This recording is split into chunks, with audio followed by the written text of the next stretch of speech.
Welcome back guys. आज हम start करने वाले हैं सर्कुलर फ्लो ऑफ इनकम।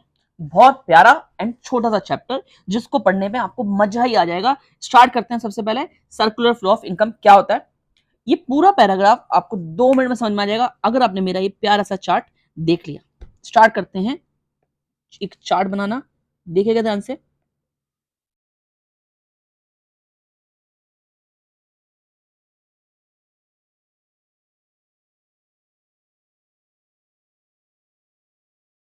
देखो जी, ये है हमारे हाउस होल्ड। कौन है? House hold. ये है हमारे फर्म। हम इसको कोई बहुत सारे नामों से बोल सकते हैं, फैक्ट्री भी बोल सकते हैं, प्रोडक्शन यूनिट भी बोल सकते हैं। ये जो फर्म है ये दो चीज का निर्माण करता है। कौन कौन सी? गुड्स भी बना लेता है और सर्विस भी बना लेता है। अब ये दोनों में से कोई भी चीज बनाने के लिए इसको चार चीजें चाहिए। कितनी चीज चाहिए? चार। पहली चीज हो गई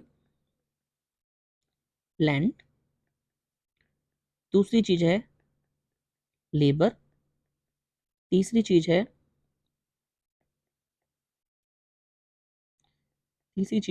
कैपिटल, चौथी चीज है एंटरप्रेन्योरशिप। इनके बिना दुनिया में कोई भी धंधा पॉसिबल नहीं है। कौन कौन सी? लैंड, लेबर, कैपिटल और एंटरप्रेन्योरशिप्स। कौन सी? एक बार दोबारा से मैं चारों को लिख देता हूं अच्छे से। पहली है लैंड, दूसरी है लेबर, तीसरी है कैपिटल एंड चौथी है एंटरप्रेन्योरशिप। ये चार चीजें चाहिए किसको? ये चार चीजें हमारे फर्म को चाहिए माल या सर्विस बनाने के लिए। अब ये चार चीजें होती हैं किसके पास? हाउस होल्ड के पास। किसके पास होती है? House hold. यानी कि अच्छा, एक और बात, इन चार चीजों को मिला के पता है क्या बोला जाता है? इन चार चीजों को मिला के बोला जाता है फैक्टर ऑफ प्रोडक्शन। क्या बोला जाता है? Factor of production. और ये फैक्टर्स ऑफ प्रोडक्शन का मालिक कौन है? House hold. यानी कि ये चार चीज फर्म को कौन प्रोवाइड करता है? House hold. और क्या बोलेंगे में से क्या सर्विस दी है? हमने सर्विस दी है फैक्टर सर्विस। क्लियर है जी? यानी कि सबसे पहले स्टेज क्या आई? हाउस होल्ड ने फैक्टर सर्विस दी किसको? फर्म को। अब फर्म ने इस चीज से माल बनाना स्टार्ट किया। माल बनाते हैं तो बिकेगा भी तो पैसा भी आएगा। और ये जो चार चीज दी गई हैं फर्म को, क्या फ्री में दी गई हैं? नहीं जी, पैसे आएंगे। फर्म जो है ये जो गुड्स और सर्विस बेच के पैसा आया किसको लौटाएगा? हाउस होल्ड को। किस रूप में? जरा देखिए ध्यान से। ये लौटाएगा, देखो ध्यान से। हाँ जी, यानी कि सबसे पहले ये लौटाएगा फैक्टर पेमेंट। क्या लौटाएगा? Factor payment. सबसे पहले क्या दिया गया था? सबसे पहले दिया गया था फैक्टर सर्विस। किस रूप में? Land, labour, capital, entrepreneurship. फिर फर्म ने माल बेच के पेमेंट करी। क्या पेमेंट करी? लैंड वाले को रेंट दिया, लेबर वाले को सैलरी या वेजेस दिया, कैपिटल वाले को इंटरेस्ट दिया और मालिक को क्या मिलता है जी? प्रॉफिट। क्लियर है? अभी हमने दो स्टेज पढ़ ली। सबसे पहले हाउस होल्ड ने फैक्टर सर्विस दी किसको? फर्म को, यानी ए स्टेज। और बदले में फर्म ने उसको क्या दी? Factor payment. फिर हमारे हाउस होल्ड ने फर्म से पूछा, हे भैया तुम बनाते क्या हो? फर्म ने बोला हम तो गुड्स और सर्विस बनाते हैं। तो हाउस होल्ड ने बोला गुड्स और सर्विस तो हम भी यूज करते हैं, तो आप हमें दे दो। ओके, तो फर्म ने क्या करा? फर्म ने वो गुड्स और सर्विसेज क्या करी? क्या करें जी? किसको दे दी? किसको दे दी? हाउस होल्ड को दे दी। यानी कि क्या दिया? क्या दिया? गुड्स और सर्विसेज। अब मुझे बताओ, फर्म इतना भला आदमी है क्या फ्री में दे देगा? नहीं, पैसे में दे रहा होगा। यानी कि अब हाउस होल्ड बदले में क्या देगा उसे? क्या दे देगा? देखो ध्यान से। अब वो दे देगा पेमेंट फॉर गुड्स और सर्विसेज। जो भी बच्चा इस ध्यान से टॉपिक को देख रहा है उसने एक बात नोटिस करी। सबसे पहले स्टेज में क्या हुआ? ये होगी सी। पहले एक मिनट चाहिए। सबसे पहले स्टेज में हाउस होल्ड ने फैक्टर सर्विस दी फर्म को। फर्म ने माल बेच के फैक्टर पेमेंट करी। हाउस होल्ड ने उससे फर्म से बोला मुझे गुड्स और सर्विस दे दे, और हाउस होल्ड ने बदले में क्या दे दी? पेमेंट फॉर गुड्स और सर्विस। हम इस टॉपिक को सर्कुलर फ्लो ऑफ इनकम कहते हैं। और पता है सर्कुलर फ्लो ऑफ इनकम क्यों कहते हैं? सर्कुलर फ्लो ऑफ इनकम इसलिए कहते हैं, अल्टीमेटली पैसे किसके द्वारा आए थे, फर्म के द्वारा आए थे हाउस होल्ड को, और वही पैसे दोबारा से फर्म के पास पहुंच गए। इसलिए इस टॉपिक को बोलते हैं सर्कुलर फ्लो ऑफ इनकम, यानी कि इनकम सर्कल की तरह क्या हो रही है, फ्लो कर रही है फर्म से हाउस होल्ड के बीच में। इसलिए इस टॉपिक का नाम क्या है, सर्कुलर फ्लो ऑफ इनकम। आइए जो लिखा है उसको पढ़ते हैं। अब आपको मैं आशा करता हूं अभी टॉपिक आराम से समझ आ जाएगा। हाउस होल्ड कौन है, ध्यान से देखिए, मैंने जो आपको स्टार्ट में बताया था, हाउस होल्ड है owner of factors of production, यानी 4 चीजों का मालिक। मालिक क्या करता है, ये सर्विस देता है किसको, टू दी फर्म। फिर फर्म क्या करता है, इनकम जनरेट करता है, जनरेट, और आपको मैंने बताया था फैक्ट्री को या फर्म को प्रोडक्शन यूनिट भी बोलते हैं। फिर उसके बाद वहां पर माल इनकम जनरेट होती है, और फर्म जो है वो सारी इनकम किसको रूप में दे देता है, फैक्टर पेमेंट को। किस रूप में, कहां से फ्लो होता है, फर्म से हाउस होल्ड के बाद। हाउस होल्ड फिर उससे क्या बोलता है, ए भैया हमें क्या दे दे, गुड्स दे दे, और फिर बदले में हाउस होल्ड उसको क्या दे देता है, पेमेंट देता है। इस पूरे पैराग्राफ को जो पढ़ा, ये पूरा ये जो मैंने लिखा हुआ है सारा का सारा चार्ट एक्सप्लेन है। सबसे पहले फैक्टर सर्विस, बदले में फैक्टर पेमेंट, उसके बाद गुड्स का सर्विस आया, उसने पेमेंट कर दी। इसी को हम क्या बोलते हैं, सर्कुलर फ्लो ऑफ इनकम, जो कि आपको सामने के चार्ट में भी दिख रहा होगा। ओके, अगला चले।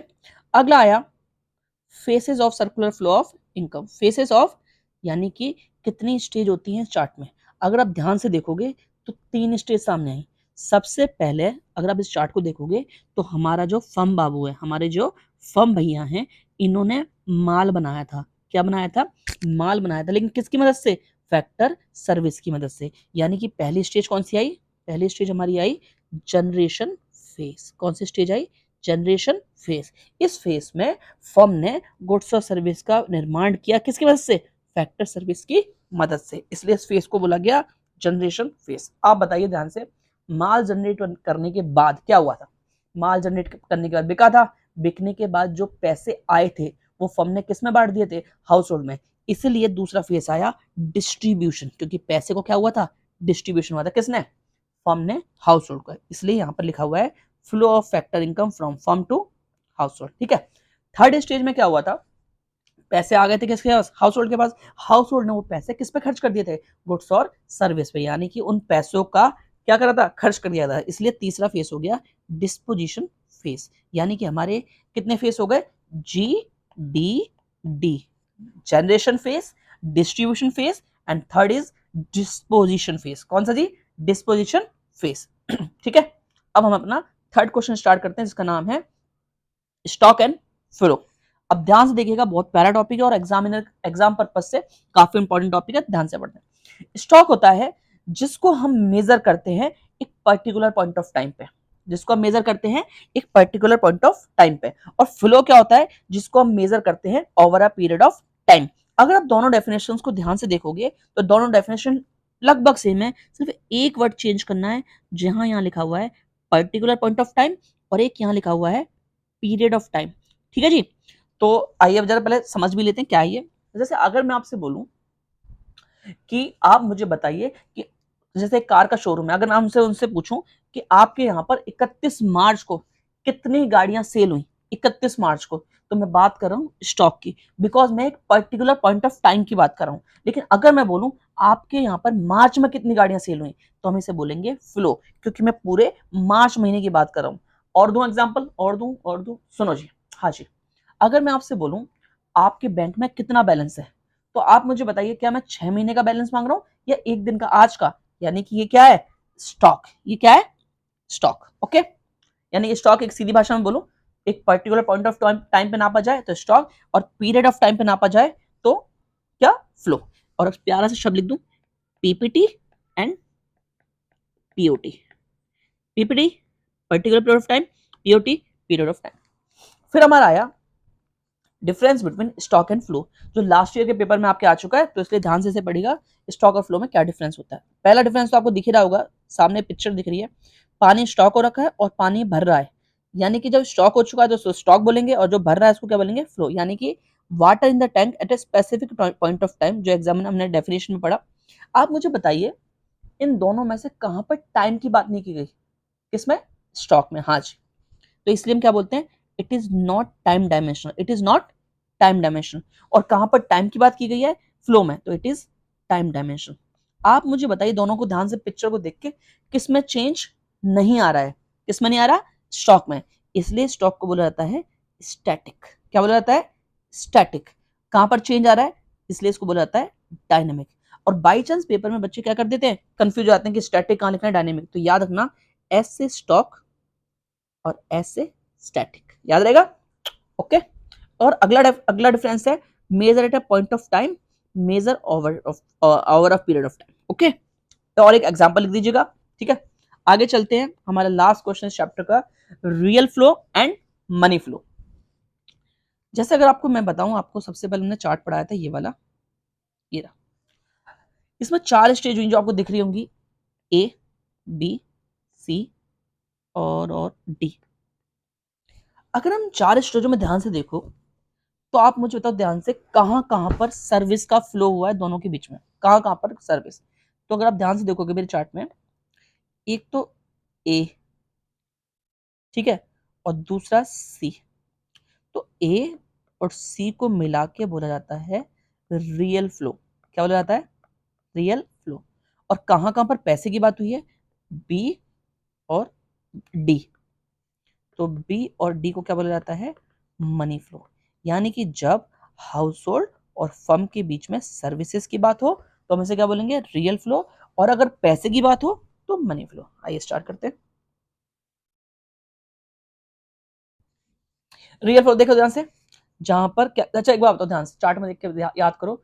2 चीज फ्लो हुई थी, सबसे पहले फैक्टर सर्विस, फिर हाउस होल्ड ने फर्म ने गुड्स एंड सर्विस दी थी। यानी कि क्या क्या चीज फ्लो हुई? गुड्स एंड सर्विस, और दूसरा फैक्टर सर्विस। किसके बीच में? हाउस होल्ड और फर्म। तो इसे हम क्या बोलते हैं? Real flow.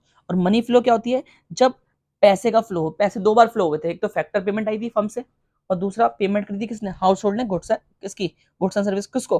फर्म। तो उसको क्या बोलते हैं? Monetary flow. फिर आया difference, last question, real flow और मनी फ्लो क्या होता है? रियल फ्लो और मनी फ्लो क्या होता है?